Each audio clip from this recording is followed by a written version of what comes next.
You spot a mound of snow too neatly defined to be natural. Is there something beneath it?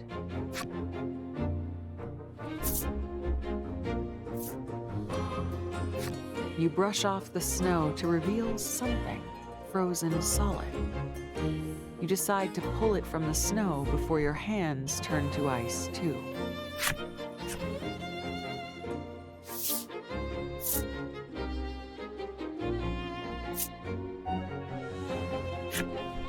You grab it and lean back, but it's bigger and heavier than you expected. You call for help, and as the adage goes, teamwork makes the dream work. You wipe the last of the snow away and come face to ice with a frozen monster. You keep moving, determined not to end up like that yourself.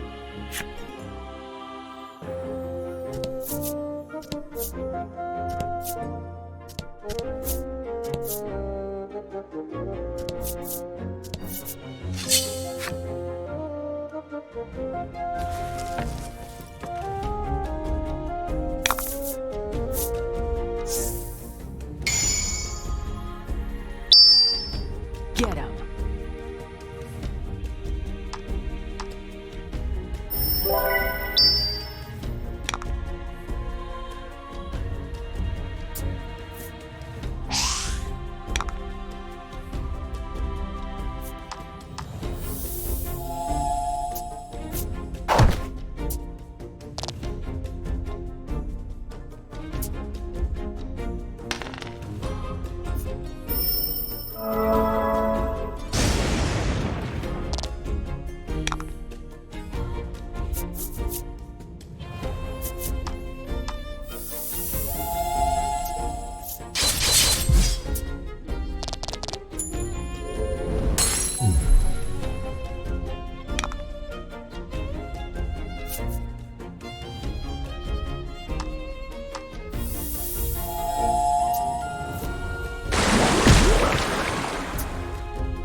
As you forge on through the snow, you come across a tattered doll covered in deep gashes. Gashes that could only be made by monster claws. The doll appears to be covered in dark red blood. You don't want to think about the fate that befell its owner.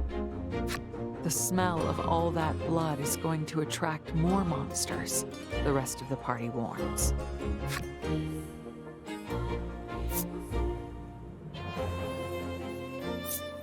Someone must be missing it, you insist, and place the bloody doll into your pack.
useful.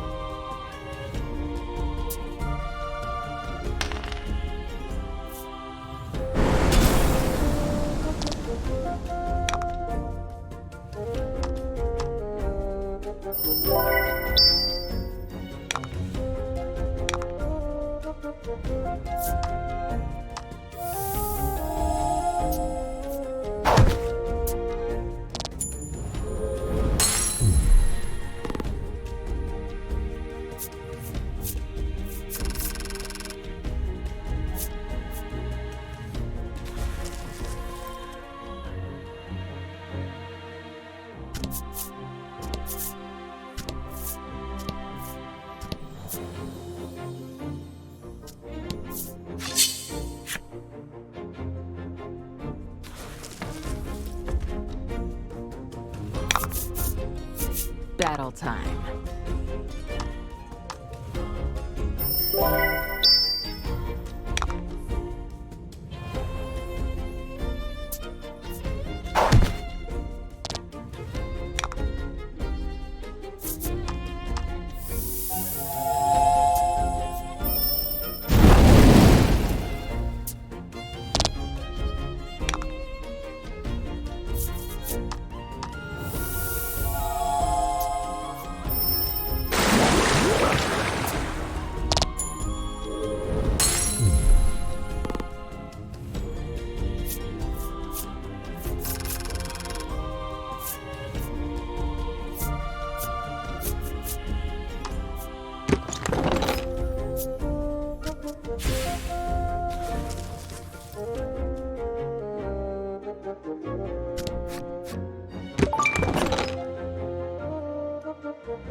How it's done?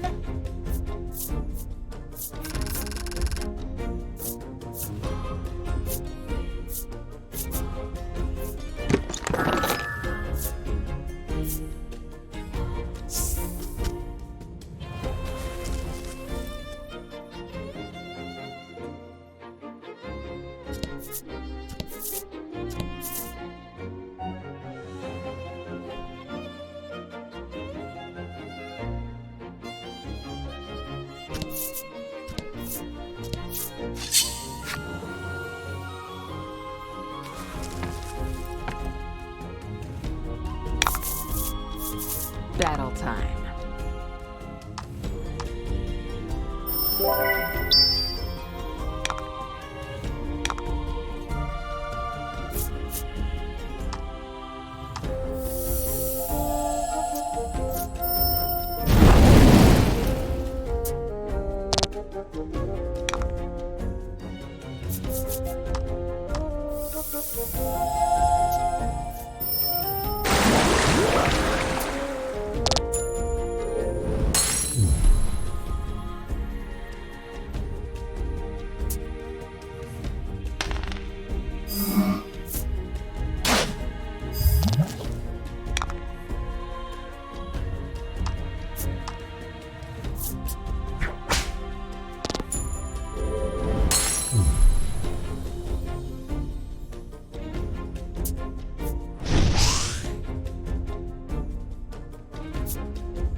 The party happens upon a half-buried treasure chest.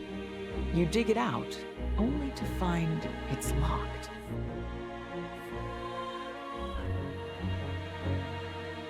Polka boasts of his lock-picking skills. You take one look at it and announce that you could do it. Probably. You have no basis for this claim.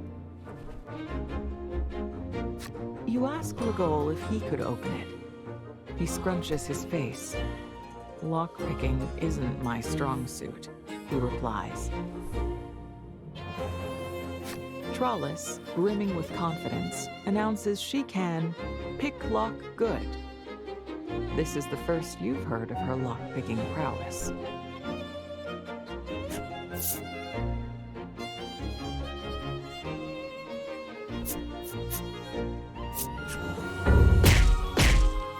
Feeling uneasy about your own abilities, you let Trollis take the lead. She smiles, nods, and begins mercilessly pounding on the chest with her fists. You ask what she's doing. She tilts her head.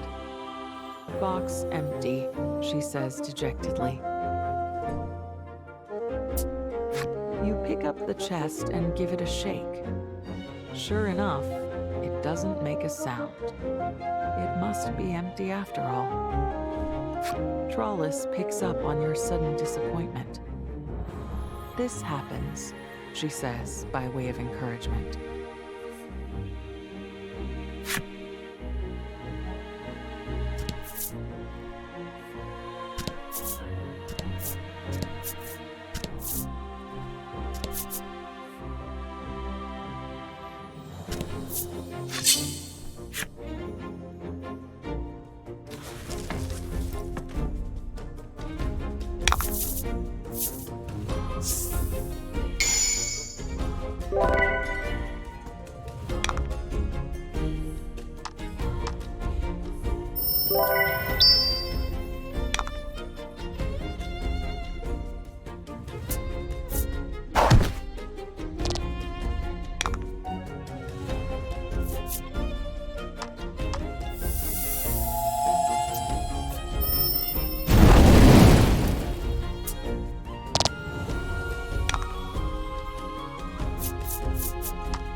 According to Polka, the place that the map marker indicates should be around here.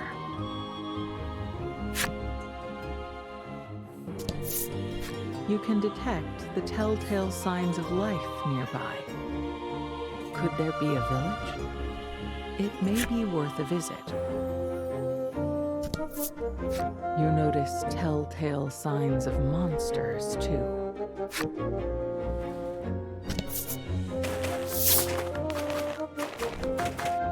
To your surprise, you realize that there is a settlement of monsters just ahead.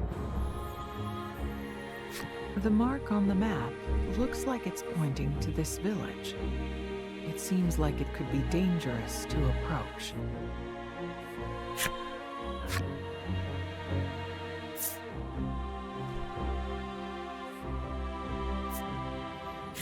You say that you want to go into the village, but Legol stops you, insisting that you need a plan first. However, with uncommon zeal, Polka suddenly bursts out, "Please, you have to let me investigate the place." He explains that the mark drawn on the map looks much like his mother's hand. You truly do want to agree to his request, but it would be reckless to a fault if you just marched right in without preparing.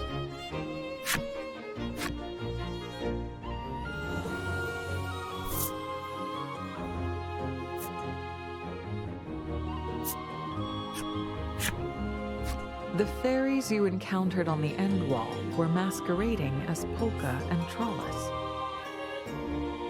So, wouldn't that mean you could use this powder to disguise yourselves? You suggest to the others that you use the fairy dust to disguise yourselves as monsters. Though reluctant to assume such a form, you're left with little other recourse.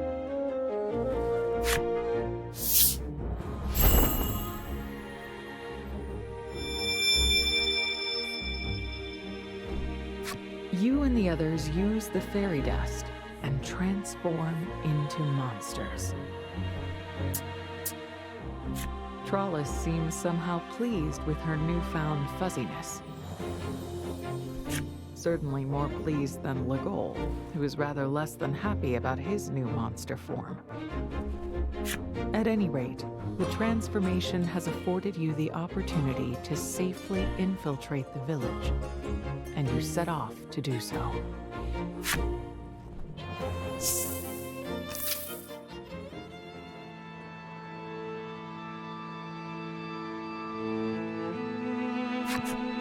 It looks like no humans live in this village. Instead, the monsters seem to have a thriving culture of their own. You can't hide your surprise that they live just like humans, and your mouth drops open. Polka whispers into your ear, "Let's hurry and look around this place before they find out what we really are."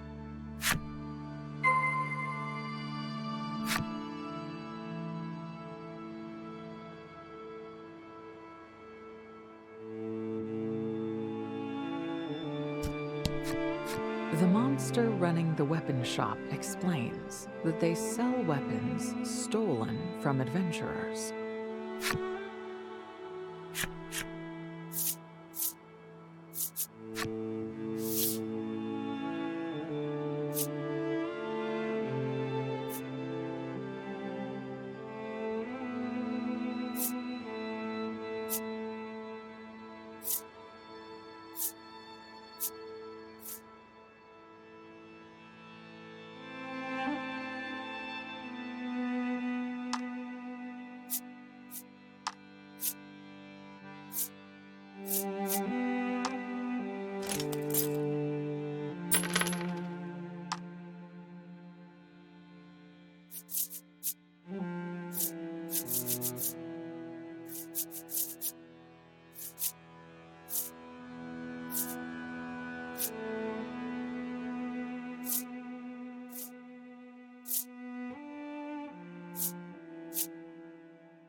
The monster running the inn can sing a tune so sweet, it seems it'll have you sound asleep in moments and dreaming sweet, rejuvenating dreams.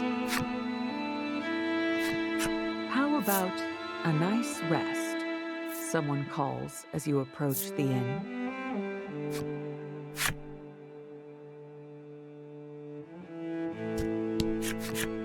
After you enter the dimly lit shop, you notice its monster owner sighing. You ask if something is wrong, and it explains that it doesn't have enough dishes to feed the pets in the shop. After taking a good look at you, the owner asks, "Would you be willing to get a plate from the nearby village?" You don't especially want to help a monster, but Polka convinces you by saying, "It probably wouldn't hurt for us to ingratiate ourselves to the locals."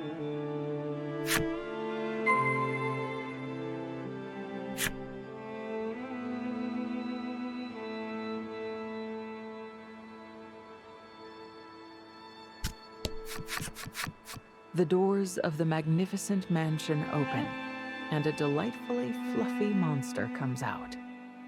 The monster says, "Spend all the time you want. Our village is yours." It looks as though this is the local mayor. The mayor looks at Polka in surprise and then narrows his eyes. He explains that Polka reminds him a lot of a friend of his from long ago. Hoping to win the mayor over, Polka rattles off a lie. "Ah, yes, I'm his descendant. The mayor is apparently the credulous sort, and is convinced. He offers a memento of his old friend.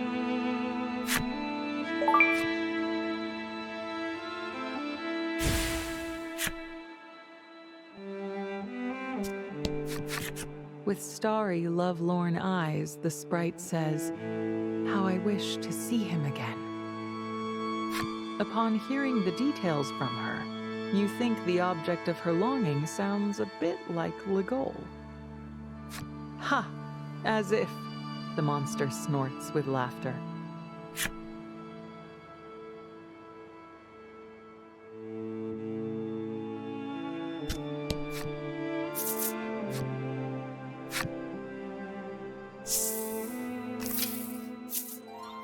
You leave the village and quickly undo the transformation. You don't find it terribly enjoyable to remain in monster form.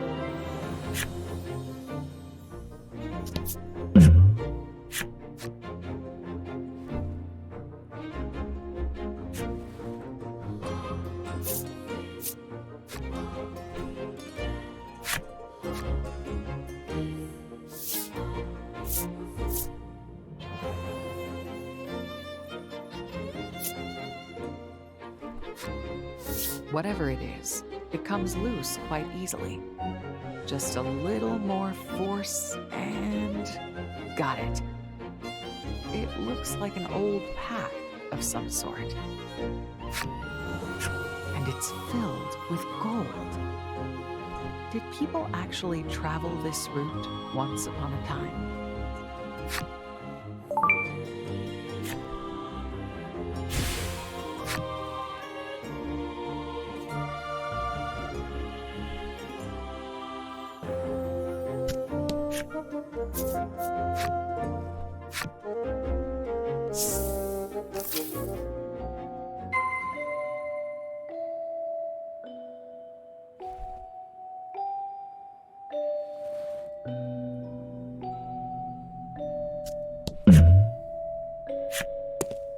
As you scan the ruins, your eyes land on a drawing of a young girl and her doll. You pick it up from the floor. The doll looks rather familiar. Your eyes go wide. You tear open your pack and take out the bloodied doll. It must have belonged to the little girl who lived here. The next instant, your companions call your name and point to the floor where you picked up the drawing. You look back down at the floor and notice a plank that doesn't quite look like the others. You pry the plank loose, revealing a treasure chest hidden beneath the floor.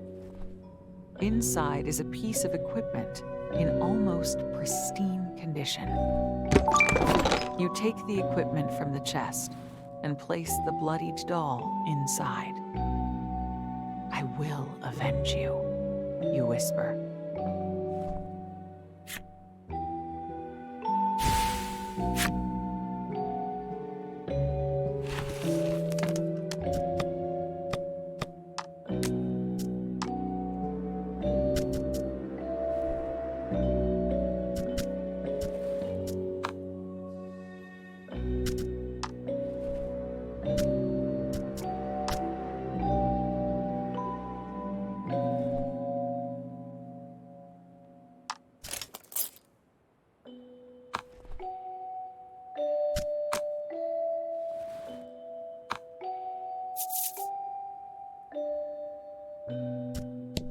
Some of the weapons on display look like tools of torture. Legol says, "We've searched this place enough. Let's go."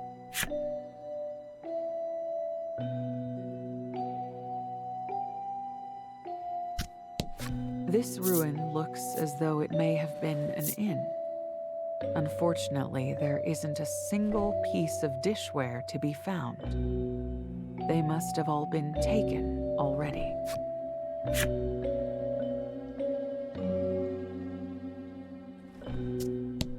There is some laboratory equipment in the building, along with a cage. Legol says, "We've looked around here enough. There are several salves, poultices, and other medicinals on the shelves." Legol says, "We've searched this place enough." There is a single word written in crude lettering on the wall. Help. Highly unsettling though it may be, you carefully search the area. Trembling, Legol says, "We got what we came for. No point sticking around any longer." He's not wrong. You could be attacked at any time by one of those shadowy creatures. You all agree to hurry back to town.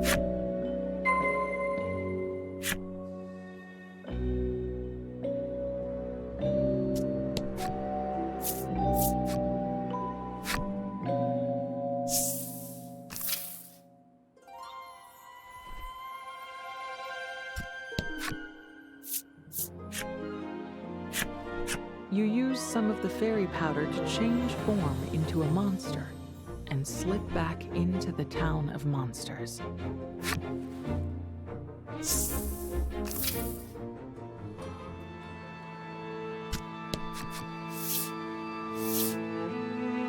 The monster accepts the plate from you and immediately sets about preparing food for the pets.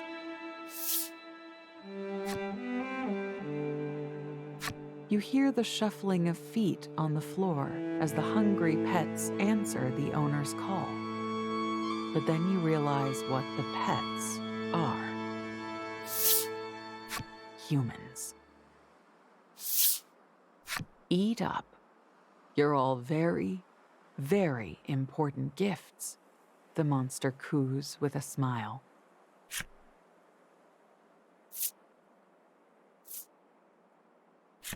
You can't turn a blind eye to this.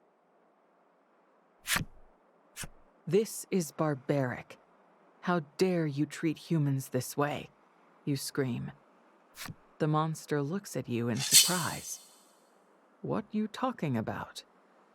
You draw your weapon and brandish it at them.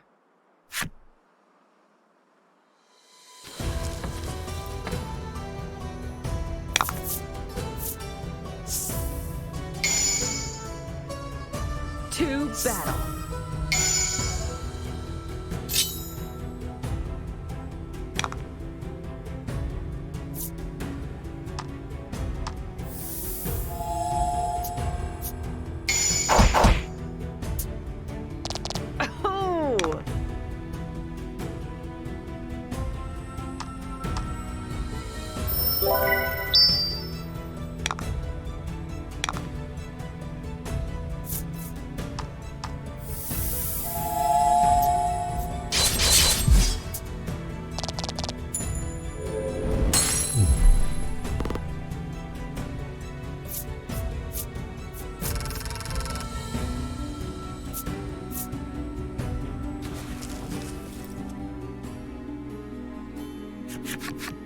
You've managed a clean victory over the pet shop owner. Your conviction is renewed that monsters are beasts to be despised for the suffering they cause humans.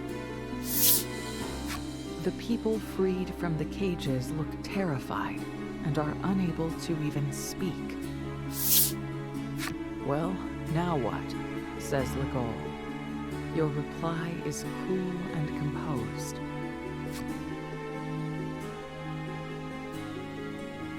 Polka agrees with your assessment. We'll be found out before long, and there's little else we can do to save so many people. In a tiny voice, Legol replies, "Yeah, right." He looks out of the shop window and surveys the town.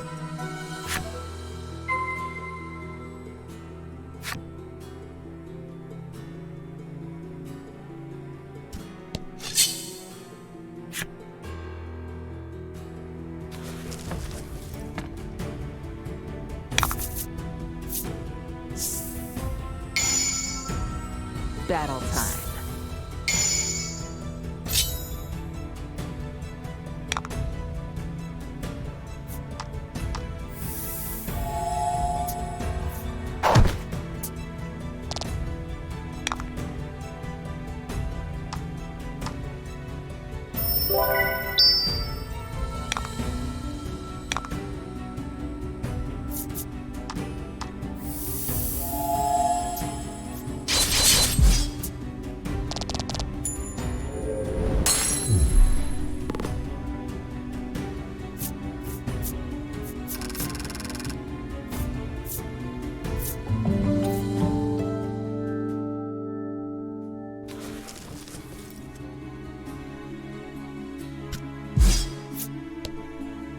The monster lets out a clipped whine and then lies down for the last time.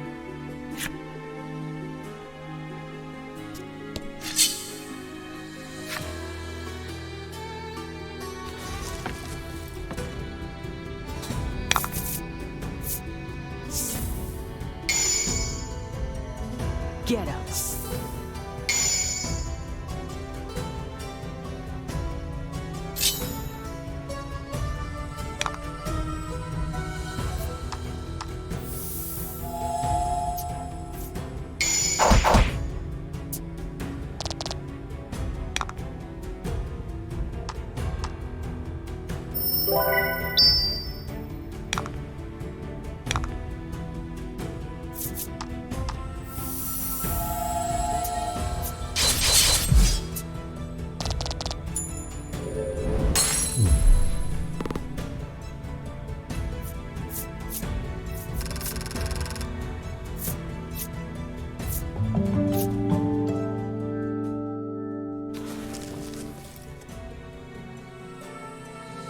At last, true rest, the monster says, before its eyes close forever.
A masterful victory!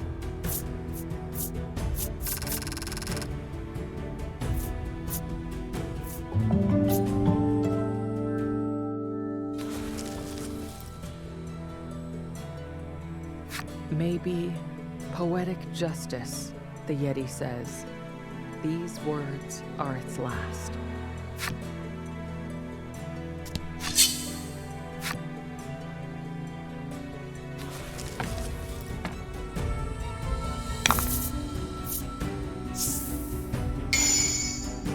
To battle!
Wish I could have eaten my fill one last time, the monster says, before issuing a particularly dry death rattle.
A masterful victory!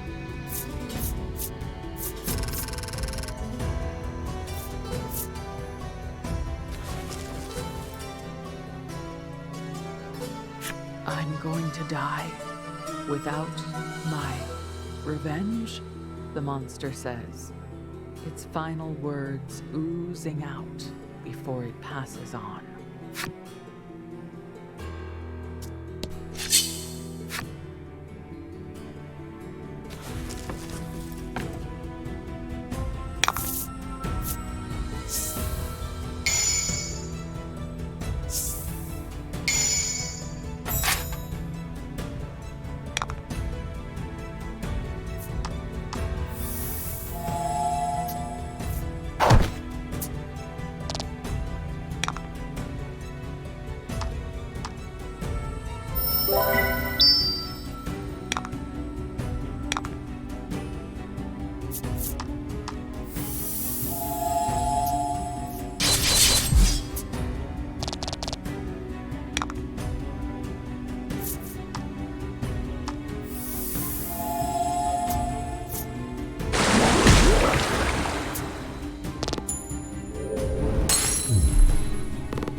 I've already lost my body. I know when to fold, the monster says, before giving up the ghost.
We practiced so much, the monster says.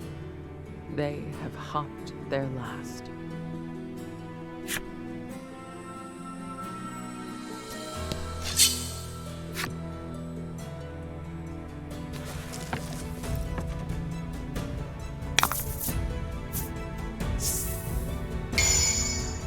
Get up.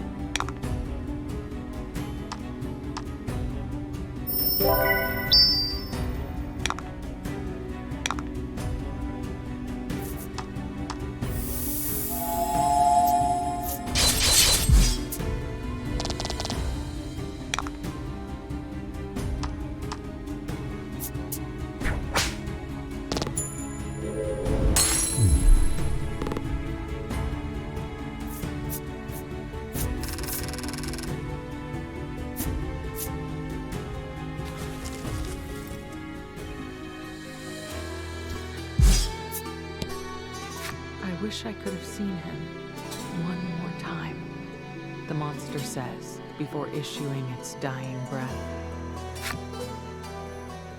It looks like you've defeated all of the monsters in the village. You decide that there's no longer any need to remain in monster form and undo your transformations. But at that moment, a giant monster stomps up to your group.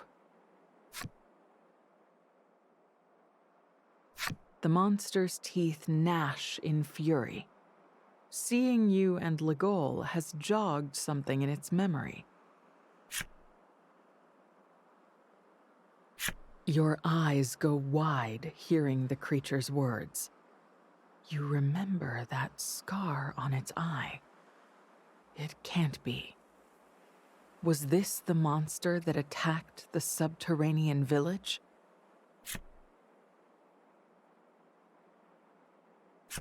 Never would you have imagined you'd run into this monster here. You grab your weapon and let out a guttural scream.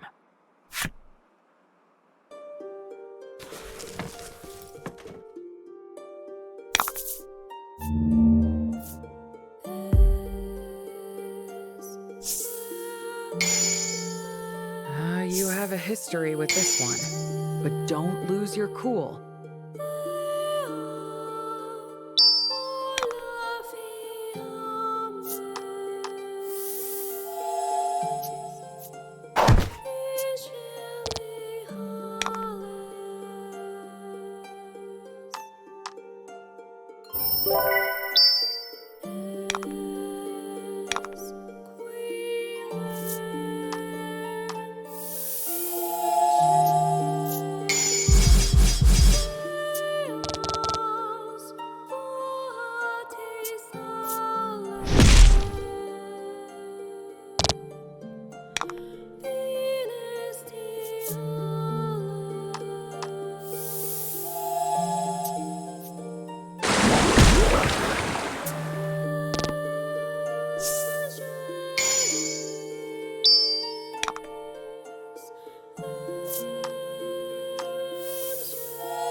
You stand over the fallen monster and raise your sword high. This is for everyone you killed. Looking at you, the monster speaks in a soft voice. What you did here, any different? The scarred monster destroyed your home, and now you've destroyed its.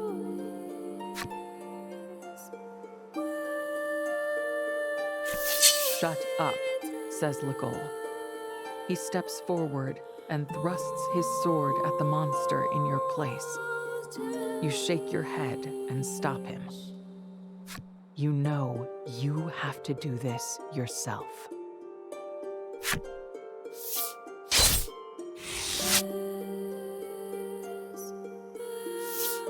You've had your revenge.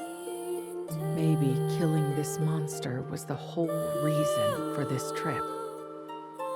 Yet the monster's words stick with you, like a tiny bone lodged in your throat. Legol notices you brooding and speaks, his voice full of concern. Don't let it worry you. The village mayor comes over, looking at you as though he wishes to speak.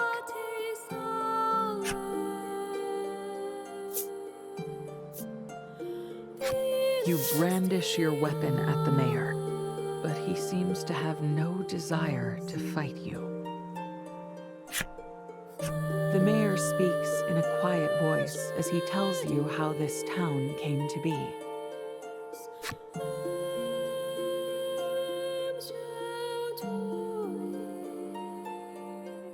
After finishing, the mayor hands you a key to his residence.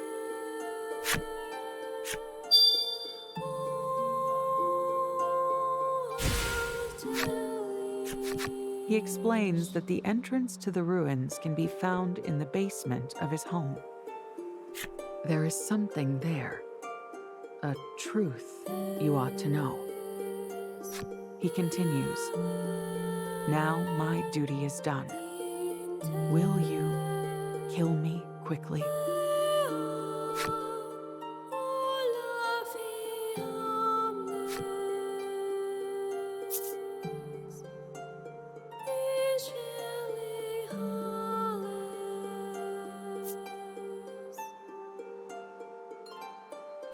You bring down your sword on the monster.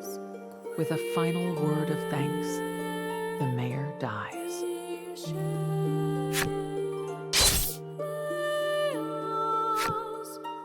You need to go to the mayor's residence and find whatever this truth is that you must know.